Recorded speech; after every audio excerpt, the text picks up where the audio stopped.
Hello, మా channel Sunny prime క్రియేషన్స్కి స్వాగతం. ఈరోజు వీడియోలో పెట్రోలియం భూమిలో ఎలా ఏర్పడుతుంది, అది ఎలా కనుగొంటారు, అలాగే అది ఎలా పనిచేస్తుంది అనే విషయాల గురించి పూర్తిగా తెలుసుకుందాం. సరే, ఇక టాపిక్లోకి వెళ్ళిపోదాం.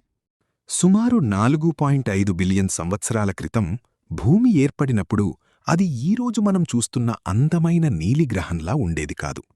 ఆ సమయంలో భూమి పూర్తిగా అగ్నిగోళంలా ఉండేది. ఎక్కడ చూసినా ద్రవరూప రాళ్ళు, అగ్నిపర్వతాలు, విషవాయువులు మాత్రమే కనిపించేవి. భూమి ఉపరితలం చాలా వేడిగా ఉండటం వల్ల జీవం ఉండే పరిస్థితి అస్సలూ లేదు. కాలక్రమేణా భూమి నెమ్మదిగా చల్లబడటం ప్రారంభించింది. లక్షల సంవత్సరాల పాటు కురిసిన భారీ వర్షాలు భూమి మీద నీటిని సమీకరించాయి. అలా మొదటిసారిగా సముద్రాలు ఏర్పడ్డాయి. ఈ సముద్రాలే భూమిపై జీవం పుట్టుకకు ప్రధాన కారణమయ్యాయి. సముద్రపు నీటిలో అనేక రకాల ఖనిజాలు, రసాయన పదార్థాలు కలిసిపోయి జీవరాశుల అభివృద్ధికి అనుకూల వాతావరణాన్ని సృష్టించాయి. మొదట చాలా చిన్న సూక్ష్మజీవులు మాత్రమే సముద్రాల్లో ఏర్పడ్డాయి. వీటిలో బ్యాక్టీరియా, ఆల్గీ, ప్లాంక్టన్ వంటి జీవరాశులు ముఖ్యమైనవి. ఇవి కన్నుతో కనిపించనంత చిన్నవైనా భూమి చరిత్రలో అత్యంత కీలకమైన పాత్ర పోషించాయి. ఎందుకంటే కోట్ల సంవత్సరాల తర్వాత ఇవే పెట్రోలు మరియు చమురు ఏర్పడటానికి మూల కారణమయ్యాయి. అప్పటి సముద్రాలు చాలా విస్తారంగా ఉండేవి. కొన్ని సముద్రాలు ఈరోజు ఉన్న ఖండాల స్థానాల్లోనే ఉండేవి. ఆ కాలంలో భూమి వాతావరణం కూడా పూర్తిగా భిన్నంగా ఉండేది. గాలిలో ఆక్సిజన్ చాలా తక్కువగా ఉండేది. అగ్నిపర్వతాల నుంచి వచ్చే కార్బన్ డయాక్సైడ్, మీథేన్ మరియు ఇతర వాయువులు ఎక్కువగా ఉండేవి. అయినప్పటికీ సముద్రాల్లో జీవం నెమ్మదిగా అభివృద్ధి చెందింది.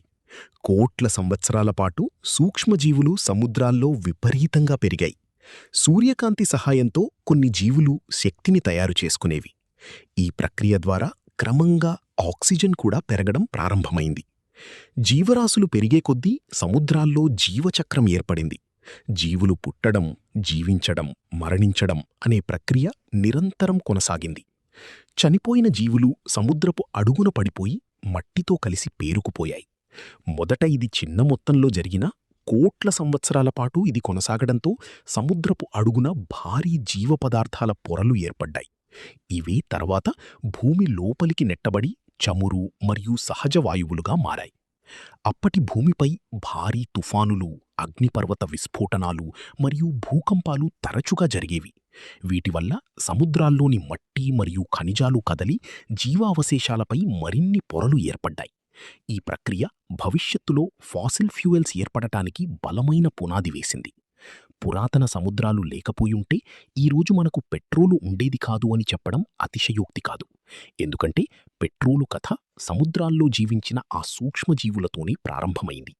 ఈ చిన్న జీవులు చనిపోయి సముద్రపు అడుగున చేరకపోయుంటే కోట్ల సంవత్సరాల తర్వాత భూమిలో చమురు నిల్వలు ఏర్పడేవి కావు. అందుకే శాస్త్రవేత్తలు సముద్రాలను జీవన గర్భం అని కూడా పిలుస్తారు. భూమి చరిత్రలో పురాతన సముద్రాలు జీవరాశుల పుట్టుకకే కాకుండా మానవ నాగరికత భవిష్యత్తులో ఉపయోగించే ఇంధనాల పుట్టుకకు కూడా కారణమయ్యాయి. పురాతన సముద్రాల్లో జీవం విస్తరించిన కొద్దీ లక్షల కోట్ల సూక్ష్మజీవులు సముద్రపు నీటిలో జీవించసాగాయి. వీటిలో ప్లాంక్టన్, ఆల్గీ, సూక్ష్మ బ్యాక్టీరియా మరియు చిన్న జలచరాలు ప్రధానమైనవి. ఇవి చాలా చిన్నవైనా భూమి భవిష్యత్తును మార్చేంత ముఖ్యమైన పాత్ర పోషించాయి. సముద్రాల్లో ఈ జీవులు నిరంతరం పుట్టి, పెరిగి, మరణించేవి. జీవచక్రం ప్రకృతి ధర్మం కాబట్టి ఒక్క జీవి కూడా శాశ్వతంగా జీవించలేదు. ప్రతిరోజూ లక్షల కోట్ల జీవులు చనిపోయి సముద్రపు అడుగున పడిపోయేవి. సాధారణంగా చనిపోయిన జీవులు పూర్తిగా కుళ్ళిపోతాయి. కాని పురాతన సముద్రాల లోతుల్లో ఆక్సిజన్ చాలా తక్కువగా ఉండటం వల్ల ఈ జీవ అవశేషాలు పూర్తిగా కుళ్ళిపోలేదు.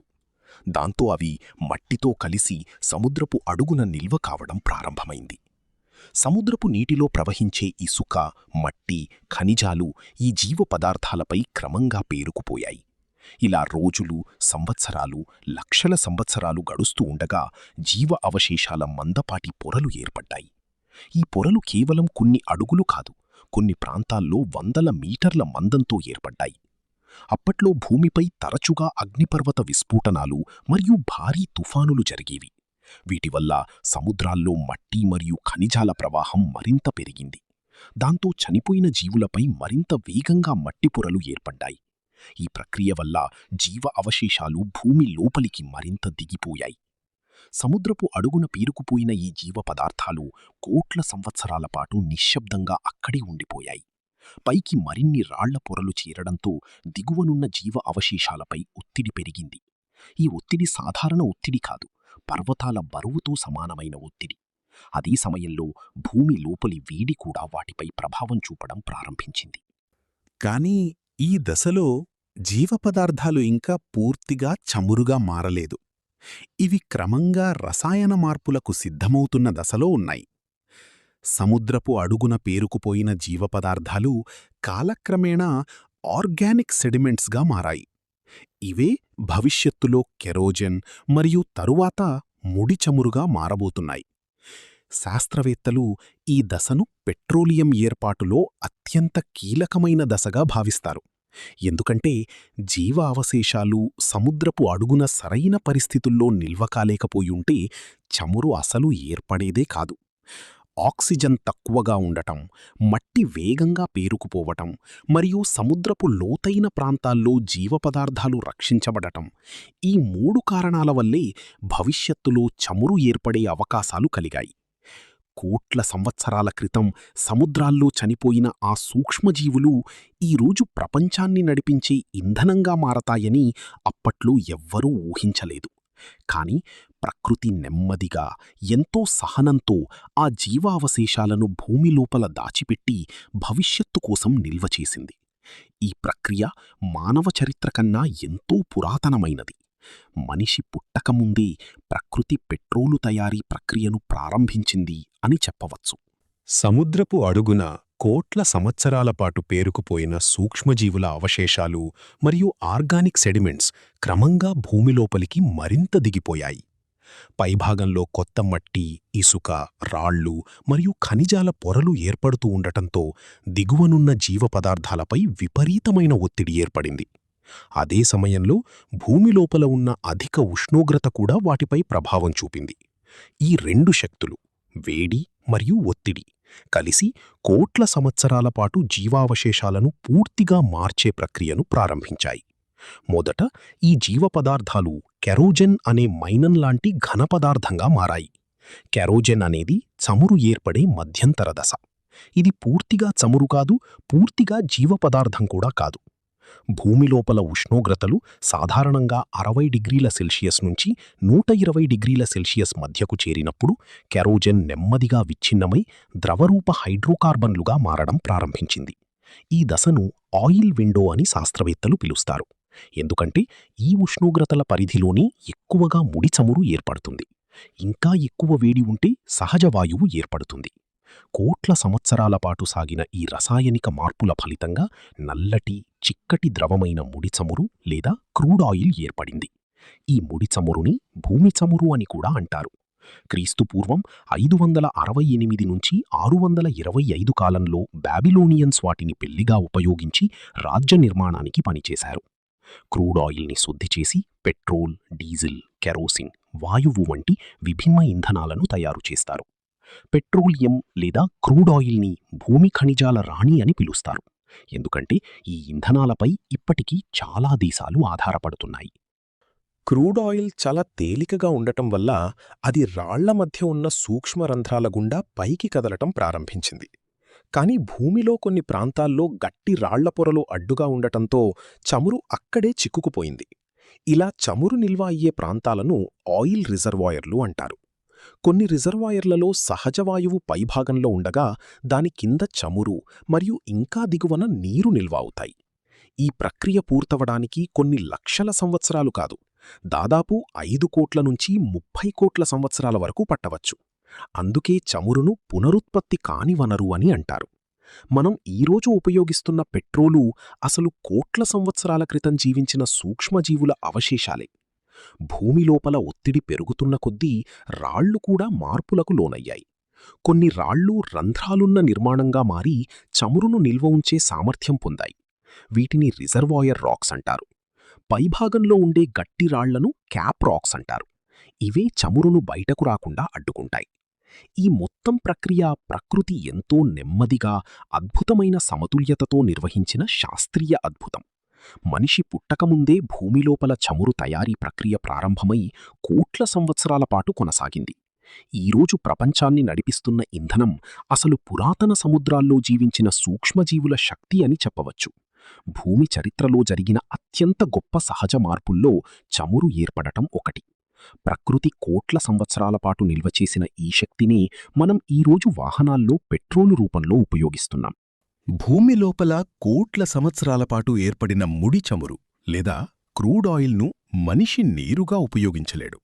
దాన్ని వెలికితీయడం, శుద్ధి చేయడం మరియు ఉపయోగకరమైన ఇంధనాలుగా మార్చడం కోసం అత్యంత ఆధునిక సాంకేతిక పరిజ్ఞానం అవసరం. మొదట శాస్త్రవేత్తలు భూమిలో చమురు నిల్వలు ఎక్కడ ఉన్నాయో కనుగొంటారు. ఇందుకోసం భూకంప తరంగాల పరిశోధనలు, ఉపగ్రహ చిత్రాలు మరియు భౌగోళిక అధ్యయనాలు ఉపయోగిస్తారు. భూమిలో ప్రత్యేక యంత్రాల ద్వారా తరంగాలను పంపించి అవి తిరిగి వచ్చే విధానాన్ని పరిశీలించి లోపల రాళ్ల నిర్మాణాన్ని అంచనా వేస్తారు. ఇలా చమురు నిల్వలు ఉన్న ప్రాంతాలను గుర్తించిన తర్వాత భారీ డ్రిల్లింగ్ యంత్రాలను అక్కడ ఏర్పాటు చేస్తారు. డ్రిల్లింగ్ ప్రక్రియలో భూమిని వేల అడుగుల లోతు వరకు త్రవ్వాలి. కొన్ని ప్రాంతాల్లో ఇది కొన్ని కిలోమీటర్ల లోతు వరకు కూడా ఉంటుంది. త్రవ్వే సమయంలో బలమైన లోహపు పైపులు మరియు డ్రిల్ బిట్స్ ఉపయోగిస్తారు. భూమి లోపల ఒత్తిడి ఎక్కువగా ఉండడం వల్ల కొన్ని సందర్భాల్లో చమురు సహజంగానే పైకి ఎగసి వస్తుంది, లేకపోతే భారీ పంపుల సహాయంతో చమురును బయటకు తీస్తారు. భూమిపై జరిగే త్రవ్వకాలను ఆన్షోర్ డ్రిల్లింగ్ అంటారు. సముద్రాల్లో జరిగే త్రవ్వకాలను ఆఫ్షోర్ డ్రిల్లింగ్ అంటారు. సముద్రంలో చమురు త్రవ్వడం అత్యంత క్లిష్టమైన పని. ఇందుకోసం భారీ ఆయిల్ రిగ్లను సముద్రంలో నిర్మిస్తారు. ఈ రిగ్లు అలలు, తుఫానులు మరియు సముద్రపు లోతులను తట్టుకునేలా రూపొందిస్తారు. కొన్ని ఆయిల్ రిగ్లు తేలియాడే నిర్మాణాలుగా కూడా ఉంటాయి. వెలికితీసిన క్రూడ్ ఆయిల్ను పైప్లైన్లు, ట్యాంకర్ లారీలు మరియు భారీ నౌకల ద్వారా రిఫైనరీలకు తరలిస్తారు. రిఫైనరీ అనేది ముడి చమురును ఉపయోగకరమైన పదార్థాలుగా మార్చే భారీ పరిశ్రమ. క్రూడ్ ఆయిల్ నల్లటి, చిక్కటి ద్రవం. దీనిలో వందల రకాల హైడ్రోకార్బన్లు కలిసి ఉంటాయి. అందుకే దాన్ని నేరుగా ఉపయోగించలేరు. రిఫైనరీలో మొదట ముడి చమురును భారీ భట్టీలలో వేడిచేస్తారు. తరువాత దాన్ని ఫ్రాక్షనల్ డిస్టిలేషన్ టవర్లోకి పంపిస్తారు. ఈ టవర్ చాలా ఎత్తుగా ఉంటుంది. ఇందులో వేరువేరు ఉష్ణోగ్రతల వద్ద వేరువేరు హైడ్రోకార్బన్లు విడిపోతాయి. తేలికపాటి పదార్థాలు పైభాగానికి వెళ్లి అక్కడ చల్లబడతాయి. భారమైన పదార్థాలు దిగువ భాగంలోనే మిగిలిపోతాయి. ఈ ప్రక్రియలో petrol, diesel, kerosene, jet fuel, లూబ్రికెంట్లు, బిటుమెన్ మరియు గ్యాస్ వేరు చేయబడతాయి. పెట్రోలు తక్కువ ఉష్ణోగ్రత వద్ద విడిపడే తేలికపాటి ఇంధనం. డీజిల్ కొంచెం భారంగా ఉంటుంది. బిటుమెన్ అత్యంత భారమైన పదార్థం కావడంతో టవర్ దిగువన మిగులుతుంది. రిఫైనింగ్ తర్వాత పెట్రోలును మరింత శుద్ధి చేసి దాని నాణ్యతను మెరుగుపరుస్తారు. ఆక్టేన్ రేటింగ్ పెంచడానికి ప్రత్యేక రసాయన ప్రక్రియలు ఉపయోగిస్తారు. ఈ పెట్రోలును తరువాత నిల్వ కేంద్రాలకు పంపించి అక్కడి నుంచి పెట్రోల్ బంకులకు సరఫరా చేస్తారు. మనం బైక్ లేదా కారులో పోసుకునే పెట్రోలు ఇలా కోట్ల సంవత్సరాల ప్రకృతి ప్రక్రియలతో పాటు ఆధునిక సాంకేతిక పరిజ్ఞానం ద్వారా మన చేతికి చేరుతుంది. డ్రిల్లింగ్ మరియు రిఫైనింగ్ ప్రక్రియలు ప్రపంచ ఆర్థిక వ్యవస్థలో అత్యంత కీలకమైన పరిశ్రమలుగా మారాయి. Saudi Aramco, Indian oil corporation మరియు రిలయన్స్ ఇండస్ట్రీస్ వంటి సంస్థలు ప్రపంచ చమురు రంగంలో ప్రముఖ స్థానంలో ఉన్నాయి. అయితే డ్రిల్లింగ్ సమయంలో ఆయిల్ లీకులు, సముద్ర కాలుష్యం మరియు గాలి కాలుష్యం వంటి ప్రమాదాలు కూడా ఉంటాయి. అందుకే ఆధునిక సాంకేతికతతో భద్రతా చర్యలను మరింత కట్టుదిట్టం చేస్తున్నారు. అయినప్పటికీ ప్రపంచం ఇప్పటికీ పెట్రోలియం ఉత్పత్తులపైనే ఎక్కువగా ఆధారపడి ఉంది. పెట్రోలు ఆధునిక ప్రపంచ అభివృద్ధిలో అత్యంత కీలకమైన పాత్ర పోషించింది. పారిశ్రామిక విప్లవం తర్వాత యంత్రాలు, వాహనాలు మరియు పరిశ్రమలు వేగంగా అభివృద్ధి చెందడంతో ఇంధన అవసరం కూడా విపరీతంగా పెరిగింది. ఈ అవసరాన్ని తీర్చడంలో పెట్రోలు మరియు ఇతర పెట్రోలియం ఉత్పత్తులు ప్రధాన శక్తిగా మారాయి. ఈరోజు ప్రపంచవ్యాప్తంగా కోట్ల సంఖ్యలో కార్లు, బైక్లు, బస్సులు, లారీలు మరియు విమానాలు పెట్రోలు లేదా ఇతర చమురు ఆధారిత ఇంధనాలతోనే నడుస్తున్నాయి. అంతర్గత దహన ఇంజిన్లలో పెట్రోలు మండినప్పుడు ఉత్పత్తయ్యే శక్తి వాహనాలను ముందుకు నడిపిస్తుంది. అందుకే రవాణా రంగం పూర్తిగా పెట్రోలియం పరిశ్రమపై ఆధారపడి ఉంది. కేవలం వాహనాలకే కాదు, అనేక పరిశ్రమల్లో కూడా పెట్రోలియం ఉత్పత్తులు ఉపయోగించబడుతున్నాయి. ప్లాస్టిక్, సింథటిక్ ఫైబర్లు, రబ్బర్, పెయింట్లు, రసాయన ఎరువులు మరియు అనేక రకాల ఔషధాల తయారీలో కూడా పెట్రోకెమికల్స్ ఉపయోగిస్తారు. మన రోజువారీ జీవితంలో ఉపయోగించే అనేక వస్తువులు ప్రత్యక్షంగా లేదా పరోక్షంగా చమురుపైనే ఆధారపడి ఉంటాయి. ప్రపంచ ఆర్థిక వ్యవస్థలో కూడా చమురు కీలక పాత్ర పోషిస్తుంది. చమురు ధరలు పెరిగితే రవాణా ఖర్చులు పెరుగుతాయి. దాంతో వస్తువుల ధరలు కూడా పెరుగుతాయి. అందుకే చమురు ధరలు ప్రపంచ మార్కెట్లను ప్రభావితం చేస్తాయి. ఓపెక్ వంటి సంస్థలు చమురు ఉత్పత్తి మరియు సరఫరాపై ప్రభావం చూపుతాయి. సౌదీ అరేబియా, రష్యా మరియు యునైటెడ్ స్టేట్స్ వంటి దేశాలు ప్రపంచ చమురు మార్కెట్లో అత్యంత ప్రభావవంతమైన దేశాలుగా ఉన్నాయి. అయితే పెట్రోలు వినియోగం వల్ల తీవ్రమైన పర్యావరణ సమస్యలు కూడా పెరుగుతున్నాయి. పెట్రోలు మండినప్పుడు కార్బన్ డయాక్సైడ్, కార్బన్ మోనాక్సైడ్ మరియు ఇతర హానికర వాయువులు విడుదలవుతాయి.